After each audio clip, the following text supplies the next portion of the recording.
Hello दोस्तों, YouTube channel में आप लोगों का स्वागत है। कैसे हो आप लोग? आशा करता हूं कि आप लोग अच्छे होंगे और मस्त होंगे। अपना खबर हमारे कमेंट में बताइएगा। तो चलिए हम सबसे पहले शुरू करने वाले हैं इतिहास। इतिहास में हमारा पहला चैप्टर होगा प्रथम नगरों की कहानी और हड़प्पा और पुरातत्व। तो इसे समझने से पहले हम कुछ बातें हैं हम समझ लें। इतिहास के बारे में समझेंगे हम। इतिहास कहते किसे हैं, इतिहास का अर्थ होता क्या है, इतिहास के पिता किसे कहते हैं, ये बातें हम लोग को सबसे पहले जानना जरूरी होता है। उसके बाद से हम चैप्टर पढ़ेंगे बबुआ। पहला हमारा चैप्टर होगा प्रथम नगरों की कहानी और हड़प्पा और पुरातत्व। ठीक, तो हम सबसे पहले समझेंगे इतिहास कहते किसे हैं। तो देखो बाबू, हमने लिख दिया है इतिहास जब से सृष्टि की उत्पत्ति हुई है तब से लेकर वर्तमान तक के मानव सभ्यता के लिखित परिणाम मिले हैं, जिसे हम इतिहास कहते हैं। देखिए, पृथ्वी के उत्पत्ति के से लेकर वर्तमान में जो भी समय चल रहा है, जो प्राचीन काल में हुआ है, जो भविष्य में हो रहा है, जो घटना व्यक्ति और समाज के बीच जो घटित हुआ है, उसे हम इतिहास कहते हैं। अब हम समझेंगे इतिहास का अर्थ क्या होता है, मतलब क्या होता है। तो बाबू सबसे पहले समझ लो, इतिहास शब्द की उत्पत्ति संस्कृत के 3 शब्द से मिलकर हुई है। इतिहास लिखिए सबसे पहले, मान चलिए यहाँ हम इतिहास लिखते हैं। इतिहास ये तो शब्द बन गया, और शब्द को हम शब्द बन गया, शब्द को हम क्या करेंगे, तोड़ देंगे।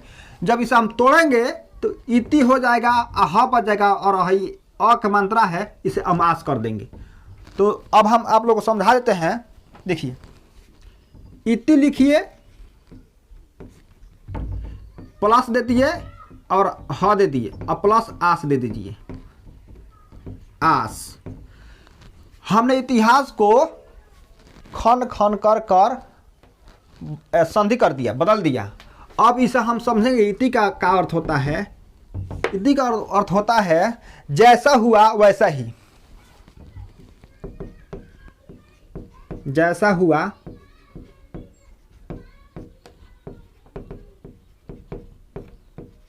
वैसा ही। अब ह का अर्थ होगा सचमुच। सचमुच। आस का अर्थ होता है निरंतर रहना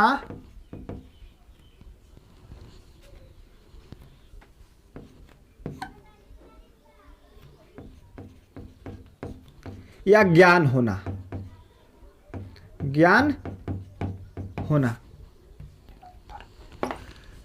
हमने इतिहास को लिखा इतिह और प्लस आस। इति का अर्थ होगा जैसा हुआ वैसा, यानी जो प्राचीन काल में हुआ है, जो घटना घटा है वैसा ही।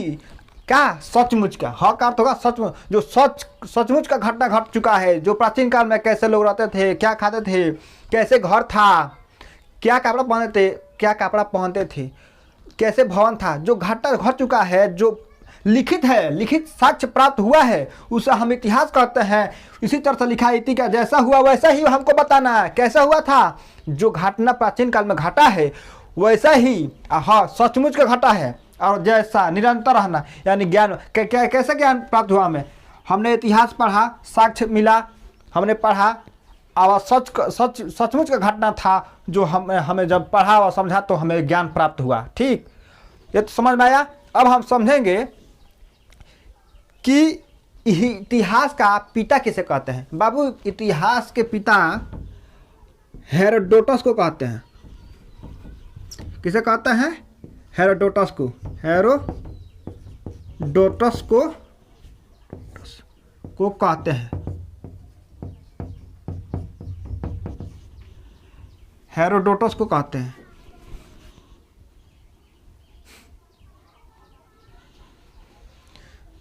हेरोडोटस को कहते हैं। ठीक, इतना तो समझ आया। अब हम आगे बढ़ेंगे। 1 मिनट रुकिए, तो नहीं हम हल्का सा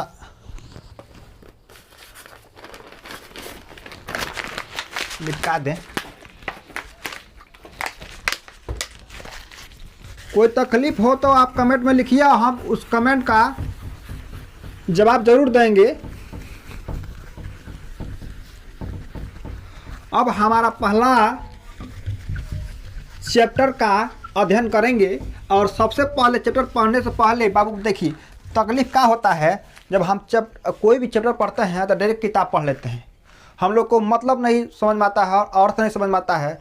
जैसे हम कहानी कोई भी कहानी पढ़ते हैं तो और हम लोग को समझने में दिक्कत होता है। ठीक, तो हम वैसे नहीं पढ़ाएंगे। देखो बाबू, जैसे ये दवाई मान के चलिए दवाई है, इसमें भर बोतल है, एक बार पी लेंगे तो समझ में नहीं आएगा, तो क्यों ना हम इसे एक ढक्कन कर पिया जाता है। इसीलिए डॉक्टर बोलते हैं कि इसे आधा पीजिए, आधा ढक्कन पीजिए, ना तो एक ढक्कन पीजिए, डेली पीजिए और आपकी हर समस्या और हर बीमारी दूर होगा।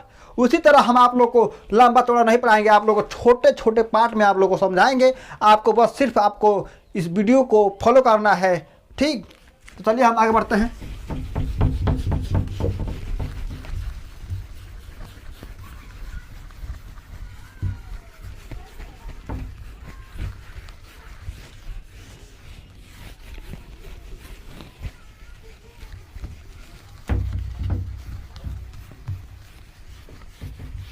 हाँ, तो बाबू देखो ध्यान दे से, हमने पहला चैप्टर बोला था वो आप लोगों को समझ में आएगा कि इतिहास किसे कहते हैं और इतिहास का अर्थ क्या होता है, इतिहास के पिताजी की जनक कौन है, तो अब हम बता दिया। अब हमारा पहला चैप्टर होगा प्रथम नगरों की कहानी और हड़प्पा पुरातत्व।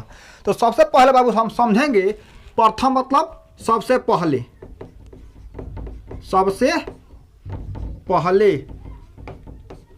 नगरों मतलब, नगर मतलब शहर, छोटा शहर हो या बड़ा शहर, नगरों कहेंगे शहर।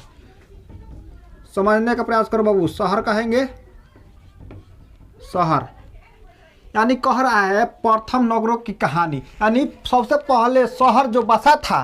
कौन सा सबसे पहले शहर बता? मोहनजोदड़ो, हड़प्पा, ये क्या था? एक शहर था। ठीक, तो इसी को हम समझा रहे हैं प्रथम नगरों की कहानी, यानी सबसे पहले शहर हड़प्पा। हड़प्पा मतलब सिंधु नदी किनारे जो शहर था उसे हड़प्पा नाम पड़ा था। अब पुरातत्व का मतलब होता है, पुरातत्व का मतलब होता है बाबू, पूरा मतलब पुराना, तत्व मतलब प्लस औजार। औजार जो प्राचीन काल में साक्ष्य मिले हैं, खुदाई हुआ है, पत्थर, बर्तन, मानव शरीर का हड्डी, तत्व, लोहा, चांदी, जो भी मिला है का खुदाई हुआ है उसे हम पुरातत्व कहते हैं। इतना समझ में आया? तो अब हम समझेंगे आगे क्या कहता है और कहानी के माध्यम से हम जानने का प्रयास करेंगे। तो चलिए देखते हैं आगे। मानव सभ्यता के विकास के साथ ही विश्व में नगरों और नगरीय सभ्यता का विकास हुआ और उस समय ताम्र पाषाण युग और कांस्य युग का विकास हुआ। और हम सबसे पहले आप लोग समझा दें कि ताम्र पाषाण युग कहते किसे हैं और कांस्य युग का कहते किसे हैं। तो ताम्र पाषाण युग देखिए, ताम्र पाषाण युग में क्या प्राप्त हुआ था?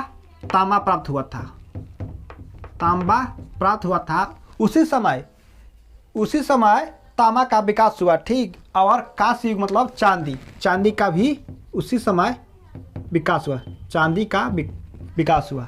तो ताम्र पाषाण युग उस समय तांबा प्राप्त हुआ था तो ताम्र पाषाण युग कहा गया है। और उस समय चांदी का भी प्राप्त हुआ था, इसलिए उसे कांस्य युग कहा जाता है। ठीक, और सबसे पहले नगरों का उदय हुआ, सबसे पहले नगरों का उदय हुआ। और देखिए सिंधु घाटी भारत और पाकिस्तान के 100 प्रमुख थे, यानी ये स्थान सबसे प्रमुख थे भारत और पाकिस्तान। ठीक, और आगे हम आप लोग को बताएंगे हड़प्पा सभ्यता की खोज।